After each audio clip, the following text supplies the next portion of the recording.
मध्य प्रदेश की डॉक्टर मोहन यादव सरकार विकास के पथ पर मध्य प्रदेश को आगे बढ़ाने में जुट गई। सरकार का सबसे ज्यादा फोकस उद्योग और रोजगार पर है। सीएम डॉक्टर मोहन यादव ने इसको अपनी प्राथमिकताओं में सबसे ऊपर रखा है। मुख्यमंत्री ने साल 2025 को निवेश वर्ष घोषित कर रखा है। साल की शुरुआत में भोपाल में ग्लोबल इन्वेस्टर समिट होगी। इससे पहले सरकार क्षेत्रीय स्तर पर रीजनल इंडस्ट्री कॉन्क्लेव आयोजित कर रही है। मकसद ये है कि अलग अलग क्षेत्रों की प्रकृति और परिस्थितियों के अनुरूप उद्योग स्थापित हो। पहली रीजनल इंडस्ट्री कॉन्क्लेव उज्जैन में हो चुकी है। अब दूसरी 20 जुलाई को जबलपुर में होने जा रही है, जिसमें 1,500 निवेशकों के आने की उम्मीद है। सीएम डॉक्टर मोहन यादव के निर्देश पर इसकी जोरदार तैयारियां चल रही है।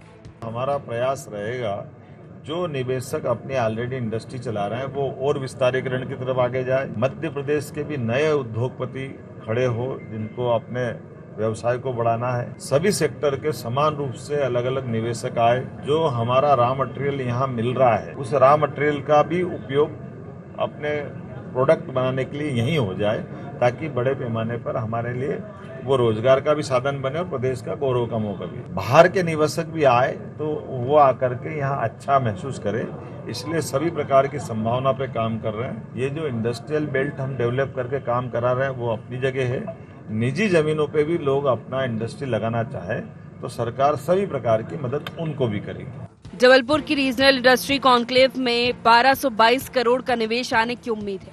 इससे 3,500 के लगभग रोजगार सृजित होंगे। इसके बाद ग्वालियर, दमोह, सागर, रीवा में भी इसी तरह के कॉन्क्लेव होंगे। सरकार का दावा है कि इनसे विकास की असमानता भी दूर होगी। प्रदेश का हर रीजन इंडस्ट्रियल डेवलपमेंट की दिशा में आगे बढ़ेगा। प्रदेश में औद्योगिक निवेश बढ़ाने के प्रयास 15 महीने की कमलनाथ सरकार ने भी किए थे, लेकिन कांग्रेस को डॉक्टर मोहन सरकार के ये प्रयास ढकोसले दिखाई पड़ रहे हैं। कांग्रेस भाजपा की सरकार में अब तक हुए इन्वेस्टर समिट का हिसाब मांग रही है। 20 साल से सरकार इस प्रदेश में काम कर रही है। 5 करोड़ लोग जो है 5 किलो के थैले पर निर्भर हैं। तो क्या ये औद्योगिकरण उस दिशा में गया है? 40 से 45% उद्योग जो फैक्ट्रियां हैं बंद हो गई हैं।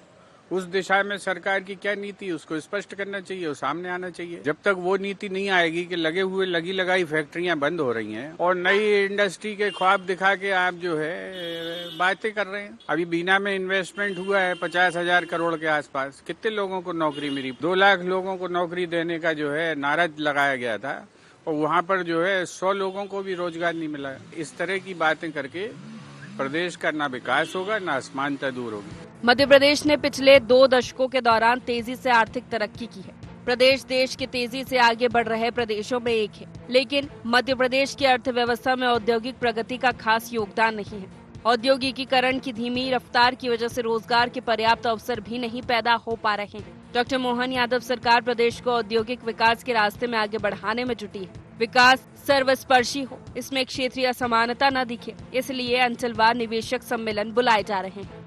देखना यह है कि सरकार अपने मकसद में कितना कामयाब होती है। Bureau report, IND 24।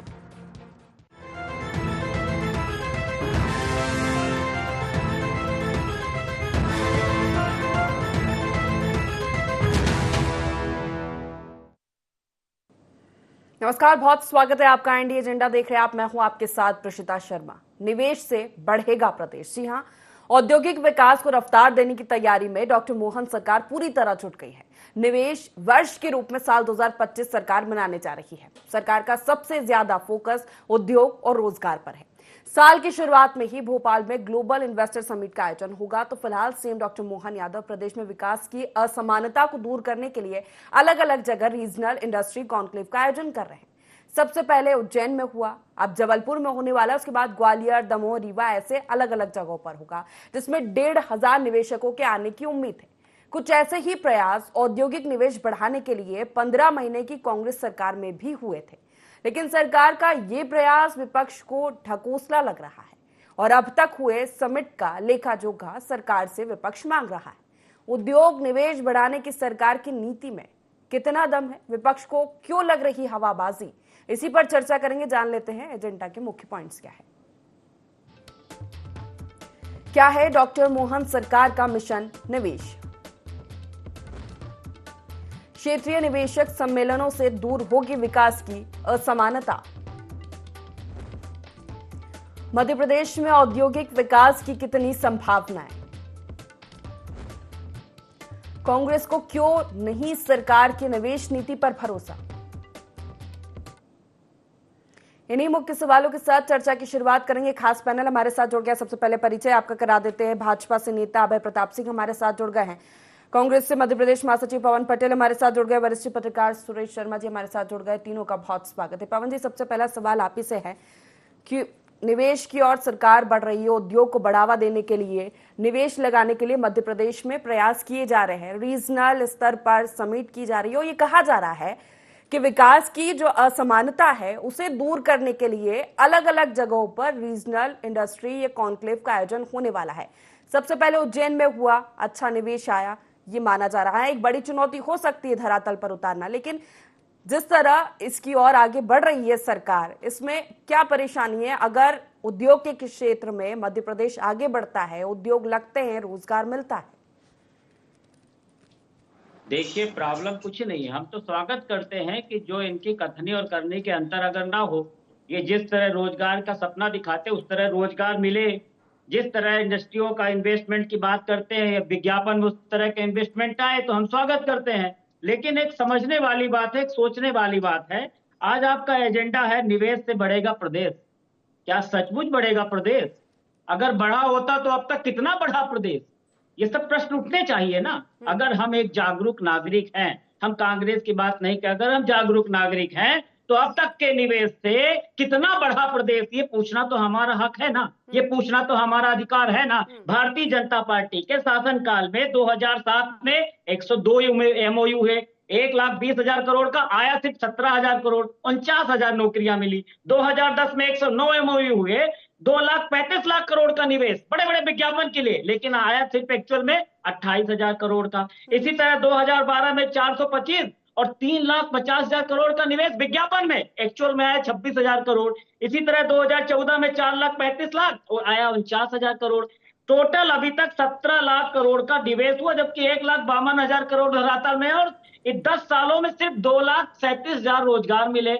तो कैसे बढ़ेगा प्रदेश? ये तो हमारा प्रश्न बनता है ना। इस नजर से मत देखिए कि कांग्रेस है इसलिए उसको नीतियों पे भरोसा नहीं है। इनके कृत्य पे भरोसा है, नहीं है हमें। इनके काम जो करते हैं उस पे भरोसा नहीं है। सिर्फ बढ़ेगा प्रदेश में भाजपा जरूर बढ़ रही है, भाजपा के पदाधिकारी बढ़ रहे हैं। जो आदमी जो अधिकारी लोग होते हैं वो रिटायरमेंट के बाद में इन बड़े उद्योगों में, AKBN के कई अधिकारी, कई सारे लोग हैं जो अपना एक रास्ता निपटाते हैं कि भाई हम एक अपना रिटायरमेंट के बाद कहाँ हमें जॉब करनी, वो बढ़ते हैं। हम कहते हैं कि प्रदेश को बढ़ने के लिए, प्रदेश के विकास के लिए भाजपा कोई काम करे, हम तैयार हैं उसके साथ खड़े रहने के लिए। लेकिन अभी तक के कृत्य को देख के नहीं लगता है ना कि बढ़ेगा प्रदेश। अगर 2007 से जब से ये कर रहे हैं इन्वेस्टर मीट, उस समय से अगर बढ़ा होता तो आज 8 करोड़ लोगों को मुफ्त में भोजन देने की जरूरत नहीं जवाब ले लेते हैं अभय जी से। होते। अभय जी से जवाब ले लेते हैं, आखिर निवेश से कैसे बढ़ेगा प्रदेश? अभय जी, देखिए, उद्योगों के लिए सड़क, बिजली, पानी और अधोसंरचना जो इंफ्रास्ट्रक्चर है उस और जो सुशासन है उसका माहौल मध्य प्रदेश में जब से भारतीय जनता पार्टी आई है, जैसा कि मेरे कांग्रेसी मित्र पवन जी ने 2007 के बाद जो इन्वेस्टर मीट्स हुई हैं उसके बारे में रखा है, अपने विचार उन्होंने रखे हैं। पहले मध्य प्रदेश इनके समय बीमारू राज्य हुआ करता था, आज विकासशील राज्यों में शिवराज जी के कार्यकाल के बाद डॉक्टर मोहन यादव जी के समय खड़ा है। और इन्होंने बता दिया है कि निवेश कितना आया है। 3.5 लाख करोड़ का निवेश मध्य प्रदेश में आ चुका है और इन्होंने खुद अभी एडमिट किया है कि 2 लाख से ज्यादा रोजगार भी मिले हैं। तो भारतीय जनता पार्टी की सरकारों ने लगातार इसमें कदम बढ़ाए हैं। मध्य प्रदेश अब इन्वेस्टमेंट फ्रेंडली प्रदेश बन गया है। जनवरी में जो हम करने जा रहे हैं इन्वेस्टर मीट जो करने जा रहे हैं उसमें the future ready state Madhya Pradesh, इस तरह का एक जो दिया गया है उसको टैग। तो माननीय मोहन यादव जी की भी यही अब उसमें परिसंकल्पना है कि अब जो रीजनल इन्वेस्टर मीट हो रही है, वो समिट हो रही है, जैसे जबलपुर में हो रही है, तो उनका फोकस छिंदवाड़ा, सिवनी, बालाघाट, जबलपुर सहित इन पांडुरना इन जिलों में भी है। इनका जो कच्चा माल है, इनके जो लघु उद्योग हैं उन पर भी जो है उनको भी बढ़ावा मिले, उनको भी जो है कहीं ना कहीं उद्योग स्थापित करने में जो हमारा लघु उद्योग है वो सफल हो। तो अब रीजनल हो रही है, फिर ग्वालियर भी होगी, रीवा भी होगी, सागर भी होगी। इसके बाद अभी उज्जैन में प्रारंभ में हुई थी जिसमें 1 लाख करोड़ के निवेश की जो है बातचीत आई है 75,000 करोड़ अदानी ग्रुप की तरफ से आई है। तो भारतीय जनता पार्टी के कार्यकाल में जब उद्योग बढ़ेंगे तो निश्चित तौर पर रोजगार बढ़ेगा। तो रोजगार और उद्योग का एक परस्पर संबंध है और इस माननीय डॉक्टर मोहन यादव जी का ये कदम सराहनीय है। शिवराज जी ने जो इन्वेस्टर मीट किया था उसको आगे बढ़ा रहे हैं डॉक्टर मोहन यादव जी, और मध्य प्रदेश में 3.5 लाख करोड़ का अब तक इन्वेस्टमेंट आ चुका है और 2 लाख से ज्यादा रोजगार प्राप्त हुए हैं। इसमें और इजाफा होगा। सुरेश जी, कितना सराहनीय कदम आपको लग रहा है? देखिए, मध्य प्रदेश के निवेश के लिए प्रयास हो रहे हैं, यही सराहनीय है, क्योंकि इस तरह के प्रयास होते रहना चाहिए।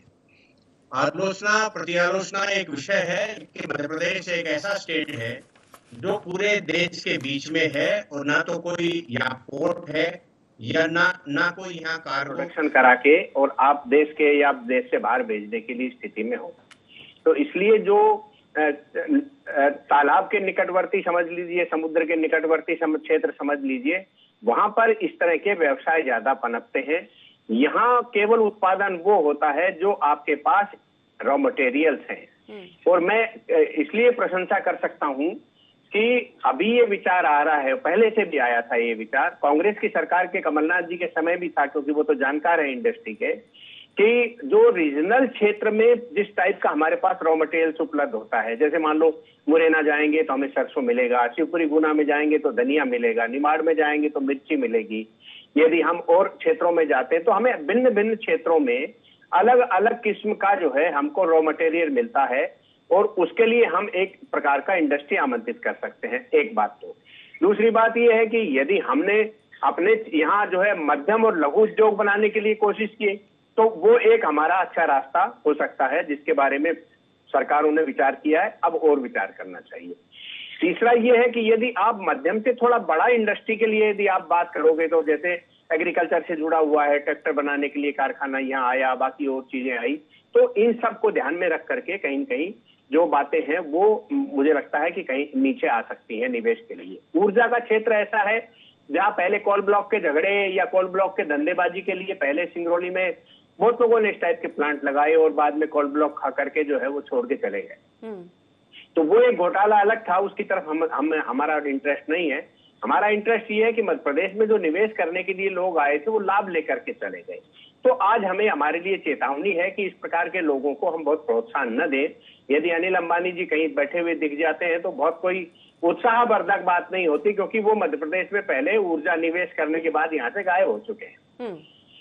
सबसे बात जो गंभीर बात है, और मुझे लगता है कि पवन जी का भी संकेत था इस सारे मामले में, कि हमारे जो मध्य प्रदेश के लड़के हैं, युवा हैं, उनके बारे में हमें ये विचार करना चाहिए कि हमारा अधिकारी वर्ग जो है इंडस्ट्री डिपार्टमेंट का, वो स्कूल एजुकेशन में और या कॉलेजेस वाले एजुकेशन में जाकर के ये विचार करें कि जो हमारे स्टूडेंट हैं वो किस प्रकार की मानसिकता वाले हैं। तो क्या हम उनको केवल नौकरियों के लिए पैदा कर रहे हैं या वो स्वरोजगार के नाम पर छोटे छोटे उद्योग लगा सकते हैं जो एक आदमी 8-8, 10-10 रोजगार दे सकता है। आप मध्य प्रदेश के बारे में कल्पना करते समय BHEL सरकारी होगा तो आ सकता है, लेकिन आप यदि अडानी अंबानी से ये कहेंगे कि BHEL जैसा कारखाना मध्य प्रदेश में आके लगा दीजिए तो कोई नहीं लगाने वाला। यहाँ के लड़कों को तैयार करना पड़ेगा जो इंडस्ट्री के रूप में डेवलप हों। आप उनको दुकान से बाहर निकालिए, दुकानदारी करने के लिए छोटा छोटा रोजगार देने के लिए बात मत करिए, आप उनको छोटा छोटा उद्योग लगाने के लिए प्रेरित करिए और वो उसके लिए आपने जमीन उपलब्ध कराइए। मैं आपको एक चीज की जानकारी अपनी तरफ से दे सकता हूँ जी। मैंने कुछ दिन पहले रिपोर्टिंग की दृष्टि से, मतलब 2 साल 3 साल समझ लीजिए हो गए थे, मैं इंडस्ट्री डिपार्टमेंट में गया, लघु उद्योग उसमें औद्योगिक विकास के उसमें, तो मैंने जाकर के वहां बातचीत की तो मुझे ये मालूम चला कि जितनी जमीन आजादी के बाद से और उस 4 साल पहले तक आपने इंडस्ट्री सेक्टर के लिए दी गई थी, उससे ज्यादा जमीन शिवराज जी के कार्यकाल में आई है।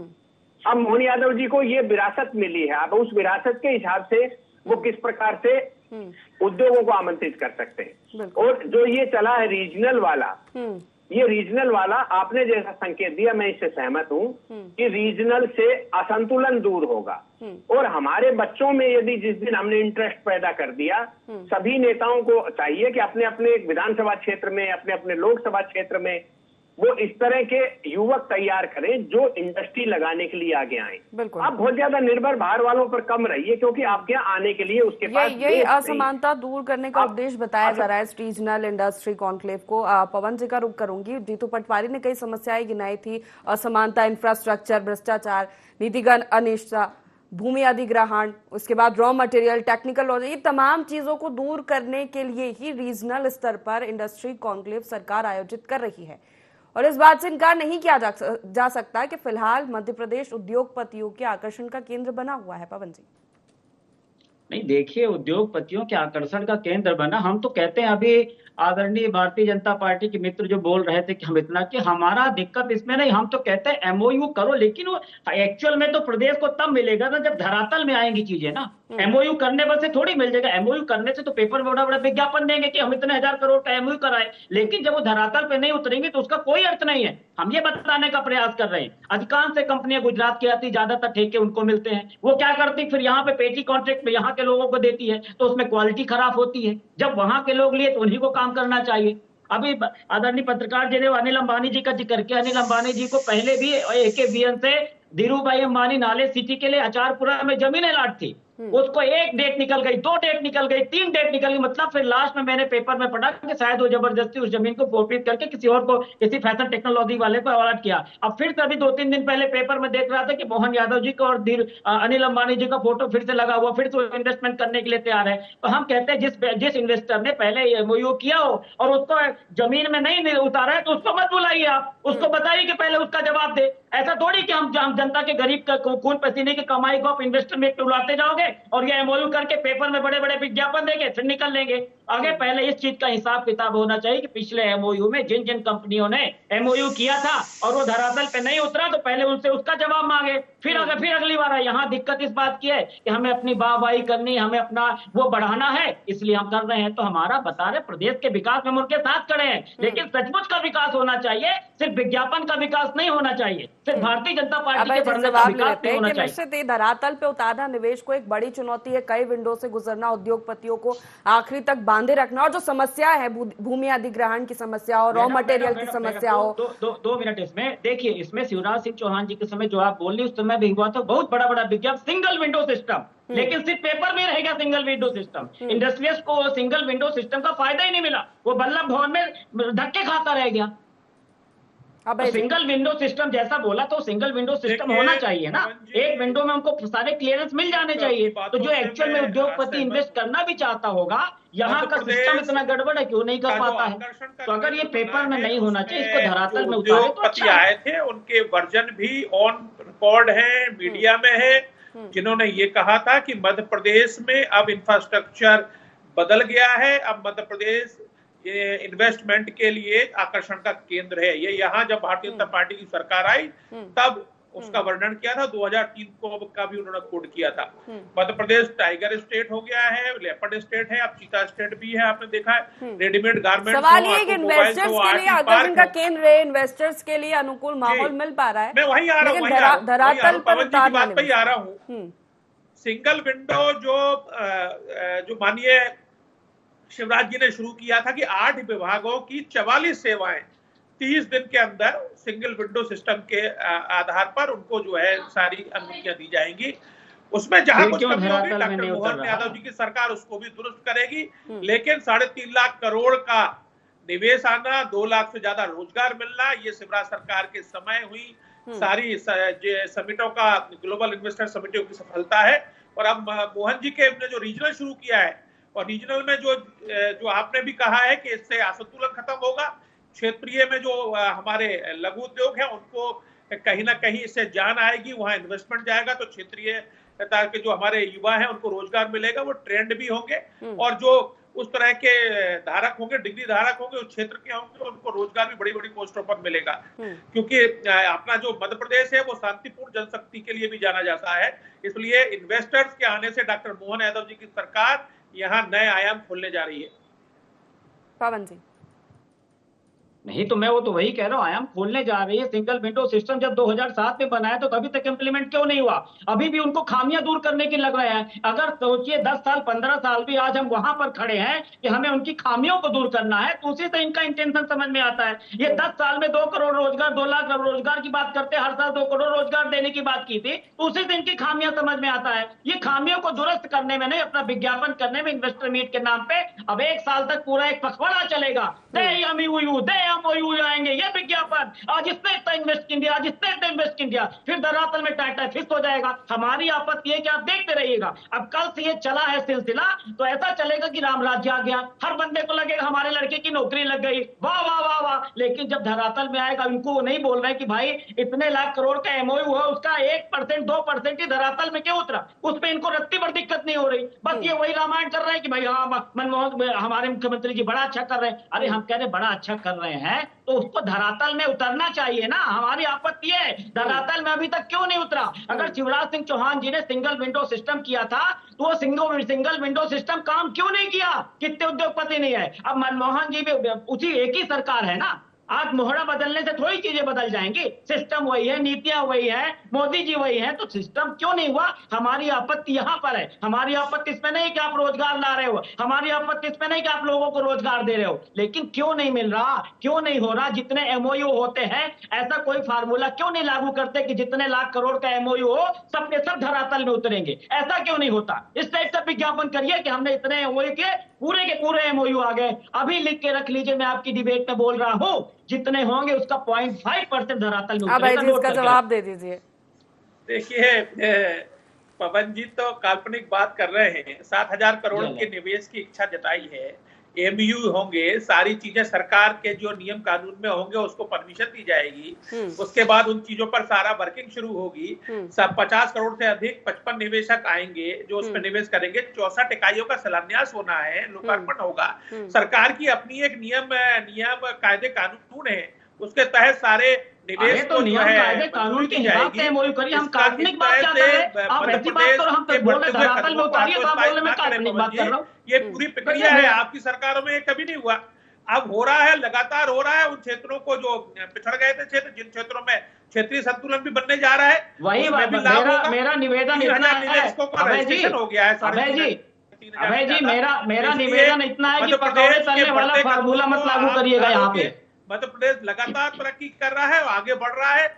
और आपने अभी, मैं आपकी बात इस बात से भी सहमत नहीं हूं, आपने कहा गुजरात की कंपनी आई, उसने पेटी कॉन्ट्रैक्ट पर यहाँ के लोगों को दे दिया और उन्होंने क्वालिटी खराब कर दी। इसका मतलब कि आप मध्य प्रदेश के लोगों को ही चैलेंज कर रहे हैं।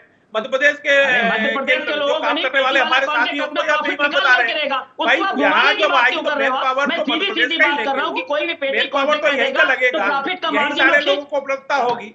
इसलिए इस तरह की सवाल ये है कि इतने एमओयू होते हैं, इन्वेस्टर्स अगर रुचि दिखा रहे हैं मध्य प्रदेश में, मध्य प्रदेश इतना आगे बढ़ रहा है, तो धरातल पर क्या स्थिति है उन निवेशकों, उन निवेश की, रोजगार कितना मिल रहा है, काम कितना चल रहा है, कितना सही ढंग से ट्रांसपेरेंसी के साथ चल रहा है? अभय जी देखिए, जैसा कि पूर्व में भी मैंने बताया था, करीब 762 करीब निवेश का मध्य प्रदेश में धरातल पर है, जिन करीब 3,47,000 करोड़ से ज्यादा का निवेश आया है। 2 लाख से ज्यादा उसमें रोजगार उपलब्ध हुए, ऑन डाटा है, इसको आरटीआई से भी लिया जा सकता है। सरकार लगातार बेहतर वातावरण उद्योग लगाने के लिए देने का प्रयास कर रही है। 8 विभागों की 44 सेवाएं हैं, वो वन विंडो के तहत 30 दिन के अंदर समय सीमा में सारी परमिशन दे रही है, लेकिन उसके लिए लगातार जो माकूल माहौल मिलना चाहिए, उनको जो सड़क पानी व्यवस्था इंफ्रास्ट्रक्चर की मिलना चाहिए, वो भी उपलब्ध करा रही है। इसलिए सरकार हर कदम पर जहां उद्योगपतियों को जैसा अनुकूल उनको चाहिए उसके लिए आकर्षित कर रही है। मध्य प्रदेश में उद्योग स्थापित करने के लिए अनुकूल माहौल मिलना बहुत जरूरी है, तभी इन्वेस्टर रुचि दिखाते हैं आगे कहीं भी इन्वेस्ट करने के लिए। और ये देखा गया है 2018-19 की अगर बात की जाए, विदेशी निवेश की बात की जाए, तो 1.6% था। 2023-24 में ये बढ़कर 5% हुआ है। तो मध्य प्रदेश में रुचि तो इन्वेस्टर दिखा रहे हैं, लेकिन एक बड़ी चुनौती होती है कि अनुकूल वातावरण देना और उसके तहत उद्योग स्थापित होना, रोजगार मिलना। सुरेश जी देखिए, दो बातें बड़ी खास हैं। पहली बात यह है कि मध्य प्रदेश में पिछले समय से प्रति व्यक्ति आय में वृद्धि हुई है। दूसरी खास बात यह है कि मध्य प्रदेश के बजट में बड़ी वृद्धि हुई है, यानी 16% से ज्यादा की वृद्धि हुई है। और ये दोनों चीजें ये बताती हैं कि मध्य प्रदेश विकास के पथ पर बढ़ा है। अब ये देखने वाली बात है कि एग्रीकल्चर से बढ़ा है, इंडस्ट्रियलाइज से या सर्विस सेक्टर से बढ़ा है। तो मुझे लगता है कि इंडस्ट्री का एक बड़ा योगदान इस सारे डेवलपमेंट में है। और बीमारू राज्य से निकल करके हम एक विकसित राज्य की तरफ जा रहे हैं, या बड़ी तेजी से विकसित होने वाले राज्य की तरफ जा रहे हैं, तो इसको हम उपलब्धि के रूप में देख सकते हैं, इसको हम नकार नहीं सकते। खास बात यह है कि यदि हम किसी भी चीज में ये मान ले, देखो एक बहुत बारीकी से समझने वाली चीज है, मैंने नजदीक से देखा उसको। जो ये सिंगल विंडो की बात की जाती है, सिंगल विंडो का मतलब ये कतई नहीं होता कि आप कुछ भी आए और हम तत्काल आपको अनुमति दे दें। जिन लोगों को अनुमति नहीं दी जाती, जो शिकायत करते हैं, वे केवल सब्सिडी खाने वाले लोग हैं। सब्सिडी खा करके, जैसे अभी हम चर्चा में कह ही रहे थे कि जमीनें अलॉट करा ली और फिर उसके बाद कुछ नहीं, फिर उसके बाद जो है बड़ी जमीन ले ली, उसमें छोटा सा कारखाना लगा दिया, बाकी एग्रीकल्चर कर रहे हैं। और ये जो सारे खेल हो रहे हैं ना, इनसे बचने की बात है। जहां तक मध्य प्रदेश की बात है, तो मैं तो उस चीज का साक्षी हूं कि जो बाबई का कृषि फार्म है वो रिलायंस को मेरे सामने बेच दिया गया था। और दिग्विजय सिंह की सरकार के समय मैंने जब सवाल पूछा तो मुझसे ये कहा गया था कि ये घाटे में है। तो मैंने प्रमाण दिया। मैं उस समय संयोग से मेरे पास पुराने कोई निगम के वहां के उसके अध्यक्ष का मेरे पास था रिपोर्ट, तो मैं लेके गया था, मुझे मालूम था। तो मैंने जब दिग्विजय सिंह जी को दिखाई तो महेंद्र सिंह कालूखेड़ा जी उस समय एग्रीकल्चर मिनिस्टर थे, उन्होंने कहा कि आपने बहुत बड़ा मध्य प्रदेश का लाभ किया है, फायदा करा दिया, नहीं तो हमारे हाथ से इतना बड़ा ये बाबई कृषि फार्म चला जाता। तो आप ये देखिए, मानसिकताओं में परिवर्तन देखिए आज की तारीख में कितना आया है। और उसके बाद मध्य प्रदेश में निवेश करने वाले आ रहे हैं। मध्य प्रदेश के यहाँ के छात्र भी जो हैं वो भी निवेश करने और इंडस्ट्री डालने की स्थिति में आ रहे हैं। आप स्टार्टअप को देखिए कितने बढ़ोतरी हो रही है। तो मुझे ये लगता है कि इन चीजों को हमें स्वीकारना चाहिए कि मध्य प्रदेश ने तेजी से ग्रोथ किया है, और इस ग्रोथ को कहीं न कहीं सारे जो वैचारिक लोग काम कर रहे हैं, जिन्हें राजनीति में काम करना, उन सबका समर्थन है। आलोचना करना अलग बात। समय की कमी है। पवन जी कुछ कहना चाहते हैं, जल्दी से अपनी बात पूरी कर लीजिए, फिर चर्चा को समाप्त करूंगी। मैं अगर बोल रहा हूँ कि पूरे धरातल में उतरना चाहिए तो बोल रहे हैं मैं काल्पनिक बातें कर रहा हूँ। एमओयू साइन करने से पहले क्या आप उस कंपनी के बारे में नहीं देखते हो? क्या उसका बैलेंस शीट नहीं चेक करते हो? आप सिर्फ एमओयू करके पेपर में विज्ञापन छाप देते हो। आधे से ज्यादा चीजें पहले डिसाइड होती थी। मेरी कोई औकात नहीं, मैं जाके कल आऊं उस पे इन्वेस्टमेंट में 5 लाख करोड़ का इन्वेस्ट करूंगा और आप एमओयू करवा लोगे? ये देखिए बचकानी बातें आप कर रहे हो। बाबई फार्म, आदरणीय पत्रकार जी, बाबई फार्म अगर दिग्विजय सिंह ने दिया था तो आज पूरा देश बेचते जा रहे हैं। रेल बेच दिया, अडानी को दे दिया सबको, तो बाबई फार्म तो आज रिलायंस। चलिए ठीक है, देखना होगा निवेश को लेकर जिस तरह के बड़े कदम सरकार उठाने की बात करी, विकास को लेकर असमानता दूर होगी, इससे रीजनल स्टेज पर कितना काम करता है। बहुत शुक्रिया तीनों मेहमानों का हमारे साथ इस चर्चा में शामिल होने के लिए। तो उद्योग को स्थापित करने के लिए मध्य प्रदेश में सरकार बड़े कदम उठा रही है। अब ये बड़े कदम उड़ान कितनी भरेंगे ये आने वाला समय बताएगा। फिलहाल IND एजेंडा में इतना ही। आप बने रहिए IND 24 के साथ। नमस्कार।